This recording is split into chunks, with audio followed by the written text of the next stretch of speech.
बासुदेवपुर गठन है अटल स्मृति कमिटी संबर्धित हेले 200 रु अधिक सदस्य।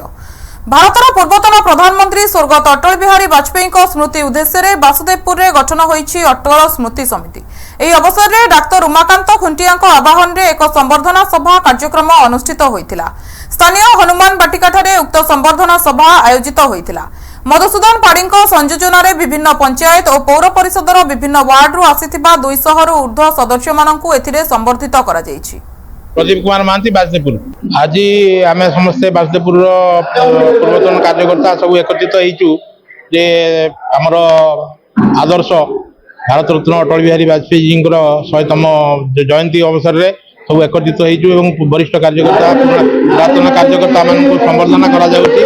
विचार होती कथा होती अटल जी प्रदर्शित मार्ग में आम मैंने समस्ते चलीचु से आहरी जो मैंने दीर्घ दिन धरिकी आदर्श अनुप्राणित होती गोटे एक भाव आनिबा एवं विचार को आहरी अधिका जनादृत कराइबार से कार्यकर्ता मान यथेष्ट भूमिका अच्छी तेणु अवदान को आम समस्त स्मरण करके संबर्धित करूँ। सहित आप जानते वंदे मातरम आज 150तम पूर्ति आम ये पालन कलु। जयप्रकाश मल्लिक अटल स्मृति कमिटी सदस्य।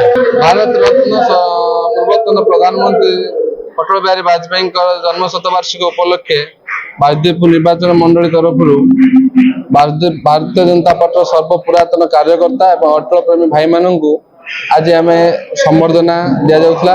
दीर्घ 20-30 वर्ष धरी संगठन अवदान अतुलनीय से अवदान आज सारा ओडिशा रे भारत वर्ष रे सरकार आसी तो से एकजुट करी अटल प्रेमी गोटे संबर्धना दि जाऊँ। ये कार्यक्रम आमर पुराणा कार्यकर्ता जो माने जो वयस्क होगलानी से संपर्क है नहीं से पुणी पुराणा लोक आम डाकिकी आम केमी संपर्क भल संपर्क अटल जी ये शतवार्षिकी कम आम गोटे योजना कर सब कलु सब वरिष्ठ लोक सब आम संबर्धना करने डकाई आउ कि कार्यक्रम भाषण किसी दबार ना आउ एठी हमर सब जते वरिष्ठ लोक जते पुराणा लोक सही मानक आमे संबर्धित करूछु।